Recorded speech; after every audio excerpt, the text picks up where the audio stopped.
নরসিংদী পলাশে গজারিয়া ইউনিয়ন ছাত্রদলের উদ্যোগে বাংলাদেশ জাতীয়তাবাদী দল বিএনপির ৪৭তম প্রতিষ্ঠাবার্ষিকী উপলক্ষে আলোচনা সভা। উক্ত আলোচনা সভায় প্রধান অতিথি আব্দুস সাত্তার, সভাপতি পলাশ থানা বিএনপি। উক্ত প্রোগ্রামে প্রধান বক্তা নাজমুল হোসেন সোহেল, আহ্বায়ক পলাশ থানা ছাত্রদল। বিশেষ বক্তা মুস্তাফিজুর রহমান পাপন, সদস্য সচিব পলাশ থানা ছাত্রদল। উক্ত প্রোগ্রামের সভাপতিত্ব করেন মোহাম্মদ ওমর ফারুক, অপু মিয়া, সভাপতি পদপ্রার্থী গজারিয়া ইউনিয়ন ছাত্রদল।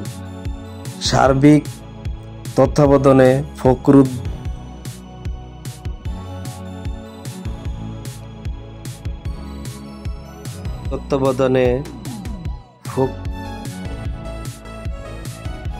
কফিলউদ্দিন খান, সভাপতি ১ নং ওয়ার্ড গজারিয়া। উক্ত প্রোগ্রামটি সঞ্চালনা করেন ডাক্তার রাশিদুল ইসলাম ও মোহাম্মদ শরীফ।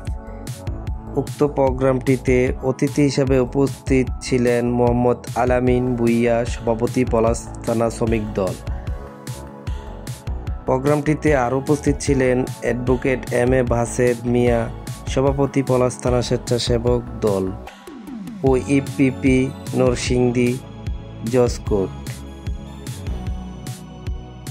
আর উপস্থিত ছিলেন মোহাম্মদ মাসুদ খান, যুগ্ম আহ্বায়ক পলাশ থানা যুবদল। আর উপস্থিত ছিলেন মোহাম্মদ সবুজ মৈশান, সদস্য পলাশ থানা বিএনপি।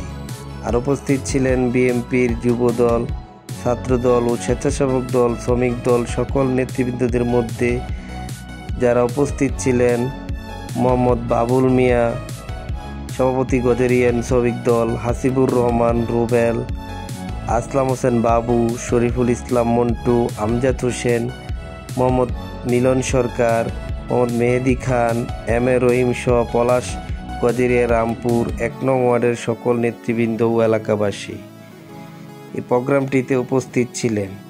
সকল নেতৃবৃন্দদের বক্তব্যে তুলে ধরেন বিএনপি নরসিংদীর পলাশের ডক্টর আব্দুল মঈন খান বিপুল ভোটে জয়লাভ করে এমপি মন্ত্রী বানিয়ে নরসিংদী পলাশকে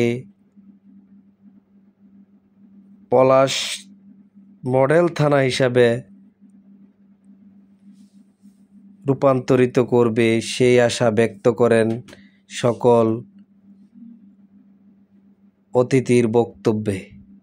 বিএনপির এলাকায় যে বিডিএফ কার্ড এবং 15 টাকা কেজির কার্ড এবং বিভিন্ন কার্ড যারা দিয়েছে, আগে নাকি একটা দলের লোকজন টাকা নিয়েছে, আপনারা জেনে দেখেন। বাসেদ ভাই উপস্থিত আছেন পলাশ থানা ছাত্র দলের সাবেক সাধারণ সম্পাদক, বর্তমান পলাশ থানা শ্রমিক দলের সম্মানিত সভাপতি আলামিন ভূঁইয়া ভাই, এবং আজকে এই প্রোগ্রামে উপস্থিত আমার এই ১ নং ওয়ার্ডের অভিভাবক শ্রদ্ধেয় কাকা জনাব কফিলউদ্দিন কাকা সহকারে উপস্থিত সকল নেতৃবৃন্দদেরকে জানাই সশ্রদ্ধ সালাম এবং কৃতজ্ঞতা যে আপনারা আমাদের ডাকে এই রাত্রে অবধি, সেই ৩টা থেকে এখন রাত্রে অবধি আমাদের ডাকে উপস্থিত হয়েছেন। আসলে আপনাদেরকে শুধু একটি কথা আমি বলতে চাই, আমাদের নেতা ডক্টর আব্দুল মঈন খান স্যার, উনার পিতা ছিলেন এই বাংলাদেশের যখন নাকি দুর্ভিক্ষের সময় মানুষ যখন খাচ্ছে কিনা, এই বাংলাদেশের খাদ্যমন্ত্রীর দায়িত্ব নিয়ে এই দেশকে খাদ্য স্বয়ংসম্পূর্ণ করেছিলেন সাবেক মন্ত্রী, খাদ্যমন্ত্রী মোমেন খান সাহেবের সুযোগ্য সন্তান, যিনি নাকি এই পলাশ থেকে ৪ বার এমপি হয়েছেন, ৩ বার মন্ত্রী হয়েছেন। আজকে শুধু আমি আপনাদেরকে একটি কথাই বলতে চাই, আজকে যারা আমাদের এখানে এসে ঘোরাফেরা করতেছে এমপি হওয়ার জন্য, নিজের জন্য অনেকে ঘোরাফেরা করে না। ডক্টর আব্দুল মঈন খান স্যার ওনার পিতাও এমপি ছিলেন, উনিও এমপি ছিলেন। এখন যদি উনি যদি রাজনীতি না করেন, উনি যদি মন্ত্রী না হন, তাহলে আমার আপনার উনার কোনো লস নাই। লস হচ্ছে এই পলাশবাসীর, এই রামপুরবাসীর, এই গজারিয়া ইউনিয়নবাসীর। কেন? স্যারের বয়স হয়েছেন, উনি এই পলাশটাকে ফুলের মতো সুন্দর করে সাজাতে চান। কাজেই আমরা যদি বিপুল ভোটের ব্যবধানে আগামীতে আমাদের নেতা ডক্টর আব্দুল মঈন খান স্যারকে পাশ করাতে পারি, উনার জীবনের এই শেষ বয়সে এসে উনি এই পলাশটাকে যেই সুন্দর করে কাজ করবেন, উন্নয়ন করবেন, যা কিনা অন্য কারো দ্বারা সম্ভব না। এটা কি আপনারা বিশ্বাস করেন না? যা কিনা অন্য কারো দ্বারা সম্ভব না।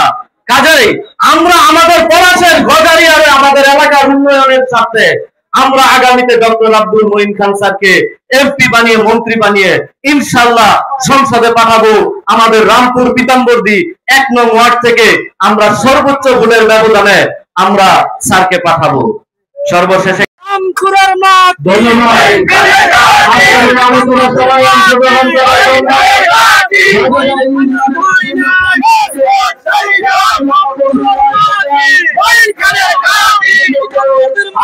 বিরুদ্ধে কাজ করেছেন, পাকিস্তানের পক্ষ হয়ে এই দেশের মা বোনদের ইজ্জত এই পাকিস্তানের হাতে লুণ্ঠন করে দিয়েছিলেন। তাই আপনাদেরকে সংস্কারকারী জাতির কাছে ক্ষমা চাইতে হবে। তার পরবর্তীতে আপনারা নির্বাচনে আসেন। আপনারা এখন কি চান? যা আপনারা চান কি পদ্ধতি নির্বাচন? পিআর পদ্ধতি। পিআর পদ্ধতি অর্থ কি জানেন? জামাই ছাড়া বউ, বউ ছাড়া জামাই, বাপ ছাড়া ছেলে, ছেলে ছাড়া বাপ। এই হলো পিআর পদ্ধতি। পিআর পদ্ধতি নির্বাচন হলে তারা মনে করে কিছু সিট পাবে। আর এইভাবে যদি জনগণের প্রত্যক্ষ ভোটে নির্বাচিত হয়, তাহলে বাংলাদেশে কোনো আসন তারা পাবে না। এই জন্য তারা ভয়ে আতঙ্কে এখন সংস্কার চাচ্ছে। দেশে যাতে নির্বাচন না হয়, সেই নির্বাচন বানচাল করার জন্য সেই কৌশল তারা বিভিন্ন ভাবে কৌশল সৃষ্টি করছে। আপনাদেরকে কষ্ট স্যার কিন্তু এটা দেখতেছে, লাইভে দেখতেছে, স্যার দেখতেছে। আপনারা সবাই হাত তুলে দেখান। স্যার কি কোনো আপনাদের সাথে ধোঁকাবাজি করেছে? ওনার কোন নেতা কর্মীরা ধোঁকাবাজি করেছে?